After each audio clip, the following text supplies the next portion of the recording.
Hi, it's Graham again. I wanted to cover the testing I did with the Endurance 8-watt laser, cutting, engraving. So we'll start off with black acrylic because that's the basic, simplest one. So the first test was with 2mm black acrylic. That's this one here. I know it's a bit hard to sort of see it in the camera, but fundamentally that was one pass at 100mm per minute. Then I moved on to 3mm black acrylic, and this one was two passes at 100mm per minute, cut straight through. Next test was 4.5mm black acrylic, and that one was three passes at 100mm per minute. I basically did all of them at a speed of 100mm per minute so that I had a constant standard. However, when I came to doing the 6mm black acrylic, I had to lower the speed down to 50mm per minute, and it took 6 passes. So 6mm black acrylic was quite a struggle. It did do it, but there is a lot of sort of burning on the outer edges, but it would do it. However, I would say not something I would make a habit of doing, and just wanted to see what the limits of the 8-watt laser would be. But from my tests, what I've determined is certainly 1mm, 2mm, 3mm, 4.5mm, and that's probably about as far as I would go. Then I moved on to some colored acrylics. Now, red, that's this one here, 3 passes at 100mm per minute. Red worked really well. The next one was, it's sort of like a coffee color, light brown color. That was 4 passes. By the way, these are all 3mm thick. Generally, colored acrylics in this sort of color only come in 3mm thicknesses. They usually don't come in anything else. The next one was yellow, which I thought was quite interesting. That was 3 passes at 100mm per minute. And finally, green, a little bit of a struggle with green, but it did it in 5 passes, again 100mm per minute. What didn't work, which doesn't surprise me in the least, was blue. It marked it, so it would sort of like engrave it a little bit, but nothing on the reverse side. And this was done with 5 passes, so completely out of the question doing blue. That's about as far as I'm going with the acrylic. We've got the coloured, black, certainly no hope of doing clear acrylic. Now moving on to some balsa wood. Started with 3mm, 1000mm per minute and 1200mm per minute, and the results were fairly good. You can see here it tucked through 1000mm per minute beautifully.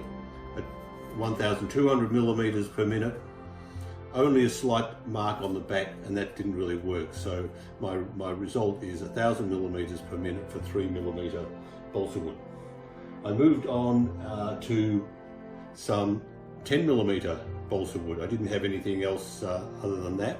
So the first test was 100mm per minute, and I wanted to try and do it in one pass, and a huge amount of burning and charring around the edge. It basically almost caught fire. So I determined that with thicker materials in balsa wood, you shouldn't try and do it all in one pass.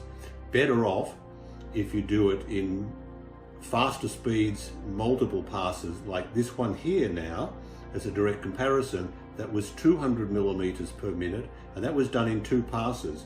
And you can see a significant difference in the lack of charring around the edge of the balsa wood.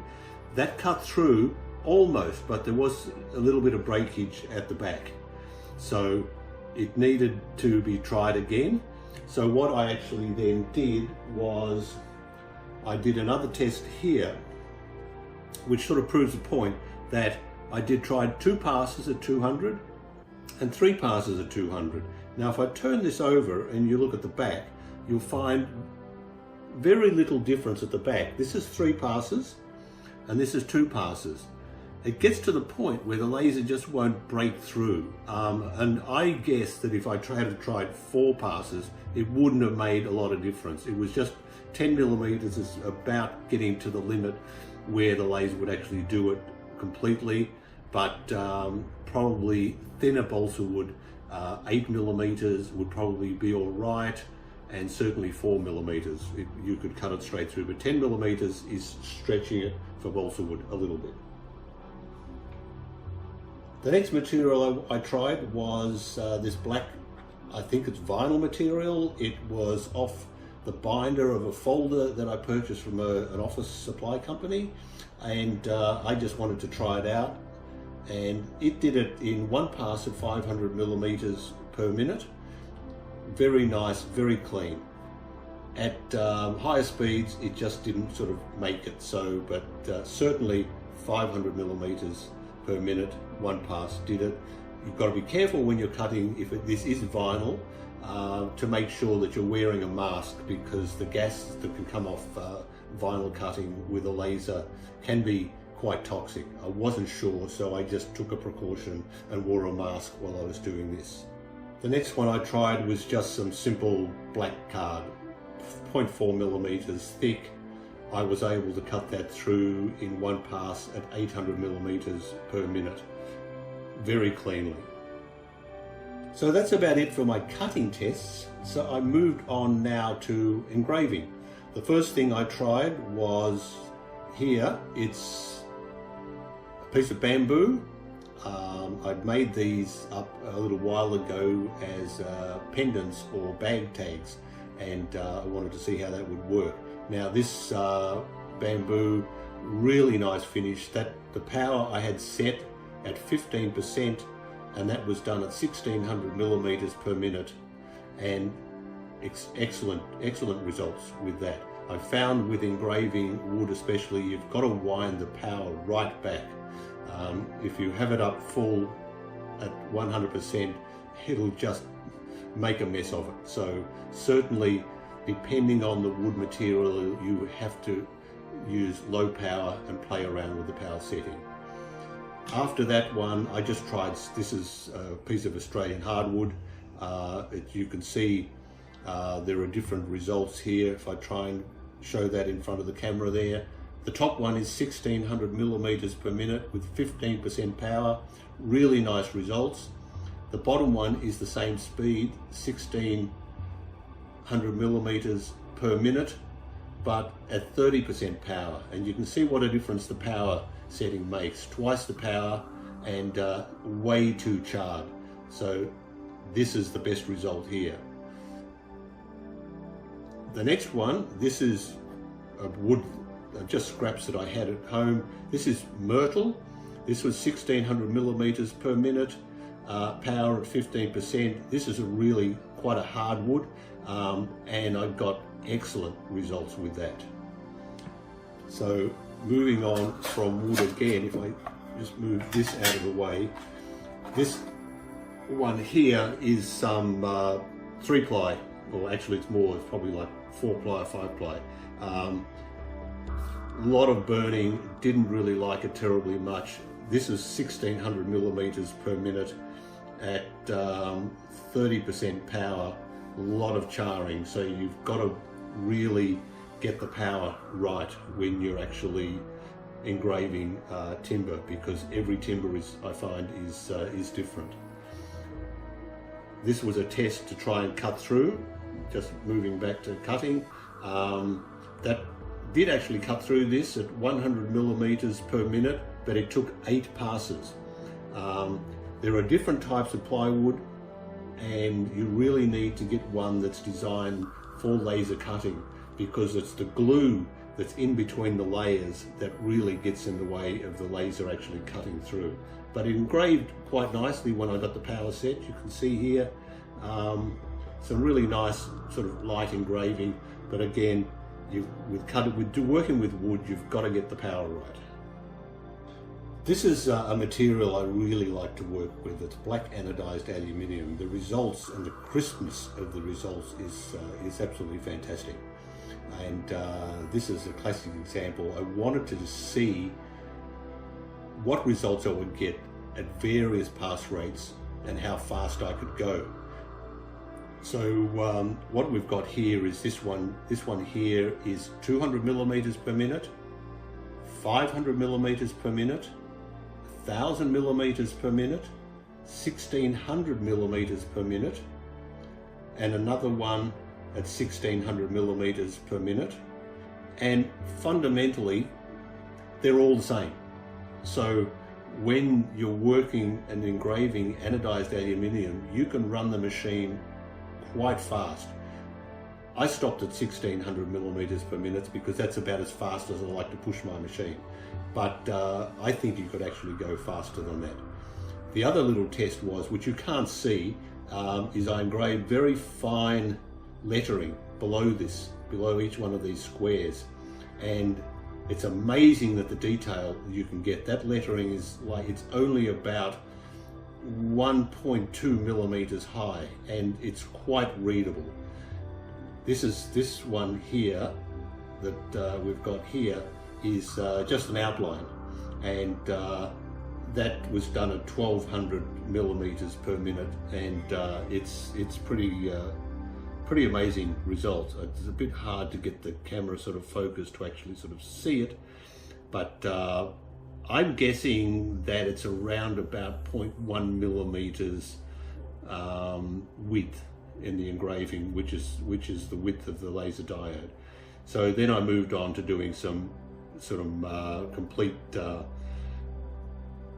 engraving, and the results were fabulous. This was 1600 millimeters per minute fill, and this one was at 500 millimeters per minute fill. Virtually no difference whatsoever. So it gets back to the point that you can, when you're doing anodized aluminium, you can run the speeds fairly high. Now I must say the power with all of this was run at 100%. I will do a chart which I will make available as well, which is basically like a bit of an Excel spreadsheet of all of these results. So if you're not capturing all the things I'm saying, I will document it and write it all down for you. So what I wanted to move on to now is glass. Now, glass itself, if you hit it with the laser beam, it'll just pass straight through it. And you can't cut it, but you can engrave it, and it works really well. To prepare the glass, you have to use this material here. It's called peel coat. It's a removable rubber coating. I find it's really good because it peels off once you've done the engraving really easy. You don't need to use any solvents to get it off, unlike using black paint. It says on the can here it's made for spraying on the handle of garden tools to increase grip, outdoor pots to make them waterproof, and it says automotive for spraying on car tires or something. I'm not really quite sure. But anyway, it's called peel coat, and I'm sure you'll be able to get it at just about any hardware store. It's possibly called something different than that. So you spray a coating of that on, a nice coating of that on, and there's a little remnant of it here that I can just scratch off with my finger, and you can see it's just a rubbery sort of thing. So you just rub it, to remove it from the glass, you just rub it with your finger and peel it off, and you don't need to use any solvents. But what it does, when you engrave it under it where the laser hits it, it causes the glass to microfracture under just where the laser has hit it. So when it's peeled off, you end up with almost like a sandblasted finish to the glass. It's great for, I use it for edge lit LED signs. If you light that up with an LED on the edge, it'll glow there and give you some really interesting results. So just something else to consider to use. Let's get into something really interesting, and that's marking, engraving stainless steel. This is a lid from my ultrasonic cleaner that I use in the garage for preparing things to anodize. However, the bottom lid was pretty good for these tests. So in order to prepare it, first of all clean it very well. It does very well also if you just buff it up a little bit with a bit of 1200A wet and dry, and then clean it with some solvent. The first one I want to show you is called Mark Solid.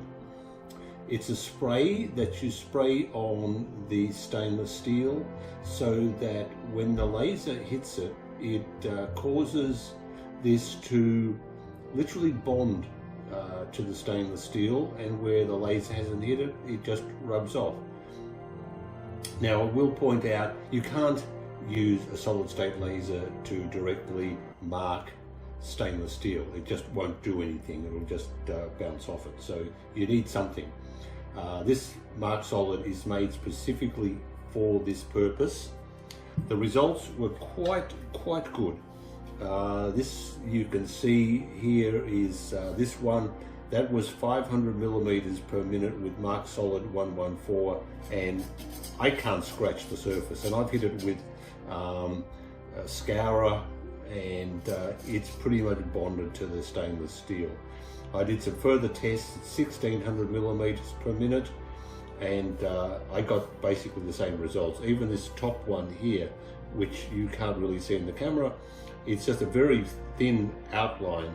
It's probably the width of the laser itself, and that's 1600 millimeters per minute, and I can't scratch it off. What you see, the grey that you see here, is just the spray itself after you sprayed it on and it dries, and you can just rub that off with your finger or use a bit of solvent to get it off. It's quite easily removed. So Mark Solid does a fabulous job of allowing you to engrave onto and mark stainless steel. So after that, I tried another spray, which is this one.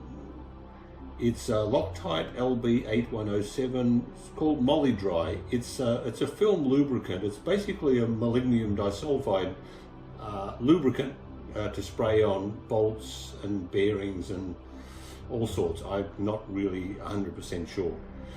But I read on the internet and some YouTube channels that this can work quite well with marking aluminium the same as I did with Mark Solid.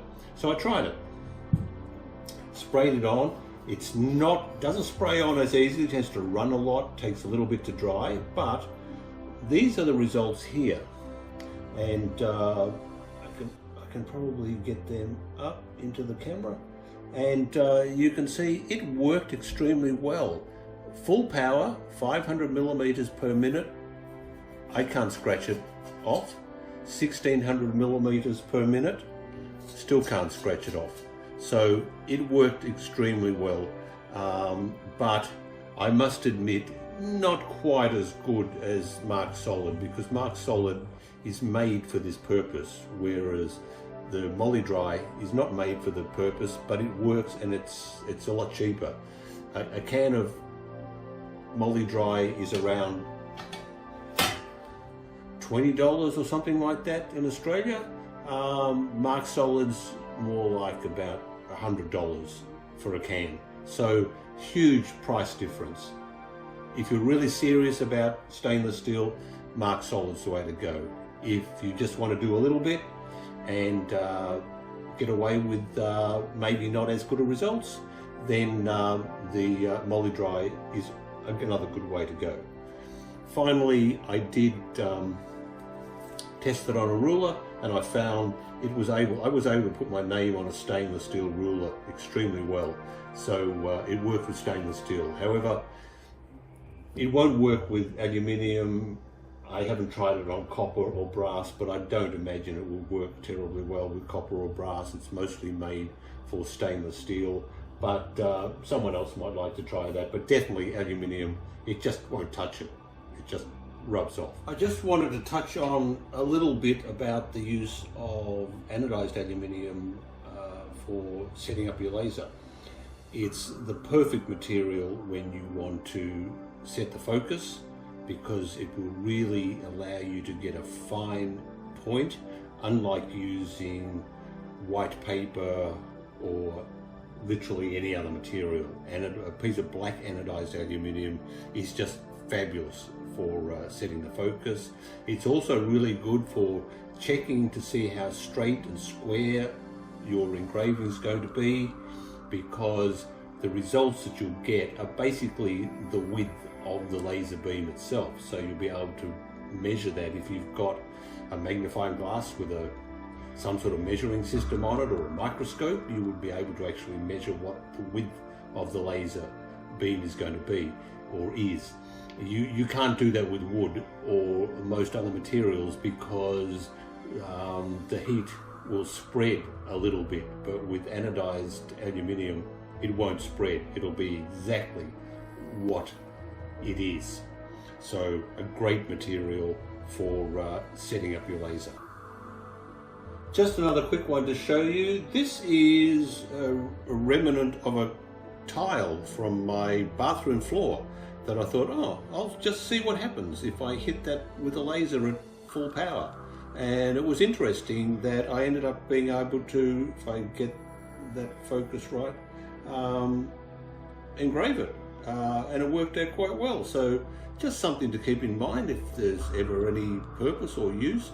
It wouldn't work with white tiles, but it would certainly work with darker colored tiles like this one, gray or black, possibly some colors like red or green.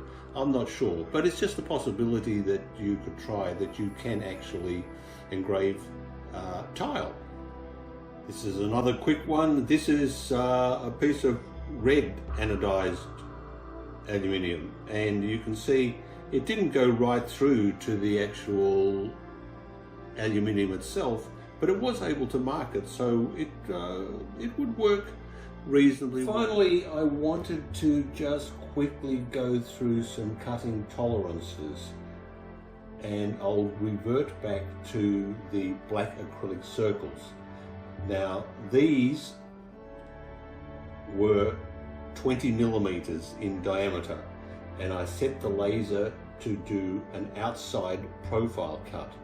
Now, at 100 millimeters per minute on the 2 millimeter, it's measuring, and you probably can't see this, but I'll tell you what it is. It's 19.72 millimeters. So within about 0.3 millimeters, it was a fairly good result. That's 2 millimeter acrylic. The next one, this is 3 millimeter acrylic, and this one is also around about 19.69, 19.7 millimeter diameter. So fairly good. I go to the 4.5 millimeter, and it's the same result, 19.68. So slightly smaller, but pretty good results. And when I look at it from the edge on, a slight little bit of sort of bowing, slight convex shape in the middle compared to the outside, where the acrylic has expanded and maybe contracted a bit due to the heat.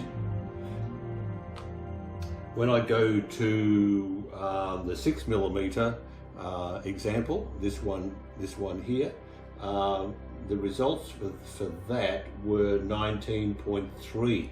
So with the 6 millimeter that I had to do 6 passes on, obviously doing all of those passes actually affected the final diameter and the accuracy of the cut.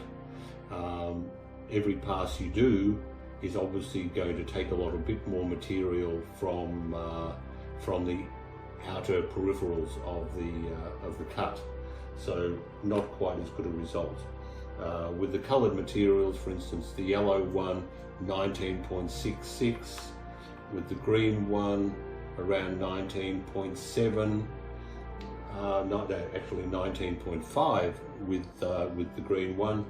So the more passes you do, the less accurate the tolerance is going to be. So you would have to do, if you're going to do it properly and you needed accurate tolerances, you would have to actually do some tests and allow in your software to actually maybe overcut, and that would then get you a closer result. But the more passes you do, the more it's going to cut in. So I hope that gives you some sort of an insight into the tolerance of cutting acrylic. So I hope this has been of some help to you and given you a little bit of an insight in what you can do, what you can't do, and what's possible. The main thing is experimentation. You have to try things out. Everyone's laser is a little different. We're all using different powers. We're all got it attached to different machines. The capabilities of those machines is different. So there's no one hard and fast rule. I don't think anyone could come up with a definitive chart to say, oh, I want to cut this, and this is exactly what I've got to do, and these are exactly the settings I've got to do to be able to achieve the result that I want. It's just almost impossible to do that. There are variables. However, what I'm hoping I can do, and some other people can do as well, is to give you a bit of an idea where to start. It's a little bit like, I want to engrave some wood. So what do I do? Where do I start? Do I wind the power flat out? Do I wind the speed up? What do I actually do? Where do I start? Wood, for instance, low power, slow and easy is a good way to go. Acrylic, black acrylic, high power and fairly slow speeds, and you'll be able to cut through anything up to 6mm acrylic, but I wouldn't go that high. I would probably limit it with the 8-watt laser to around 4.5mm acrylic, and certainly fabulous results for 1mm and 2mm. Some coloured acrylics, green, yellow, red, work really well at 3mm. You can certainly cut those, and you could get pretty good tolerance if you wanted to play around with the CAD/CAM software and setting things up exactly the way that you would like. Tile, you can do anodized aluminium, one of my favorites. I love it. Great material to engrave. Stainless steel, using the right sprays, you can get excellent results with an 8-watt laser. I doubt whether you would get the same sort of results with, say, for instance, a 2-watt laser, but certainly once you start to ramp the speed up and the power up, you can get good results with higher power. Glass, yeah, it's great. Use the spray that I was talking about. It works really well in my experience. You can use normal black spray paint, but it's just a pain to have to clean up. You've got to use solvents to clean the glass. It gets into the grooves where you've engraved it, so it's not quite as elegant. But this particular coating, rubber coating, works fabulously well. Even to the point where something I didn't show you before, this bottle, which was something, it's a water bottle I bought at my local supermarket, and it's green. I wanted to get a black one, but they only had green, and I thought, I want to try engraving my name on it. So I used the laser to engrave my name on it. I know that I had to set the speed fairly slow. I had no idea what the coating was, and when I finished engraving it, it was just all black where it had been engraved, but I rubbed it off, cleaned it, and I got, you know, pretty good results. I don't know whether you can see that or not, I can't tell. But yeah, so what I'm really getting at, you've got to try things. You've just got to give it a go, and some things will work and some things won't. Some things will sort of work, and then you say, oh, okay, that sort of worked. I've got to actually play around with my settings and do a bit of experimentation. It's a matter of patience, and it's a matter of knowing what you can do and what you can't do, and knowing what you definitely cannot do. Like, you definitely cannot cut glass. You definitely cannot engrave clear acrylic. Or cut clear acrylic, but you can cut some colors of acrylic. Rubber, I'm not too sure about rubber.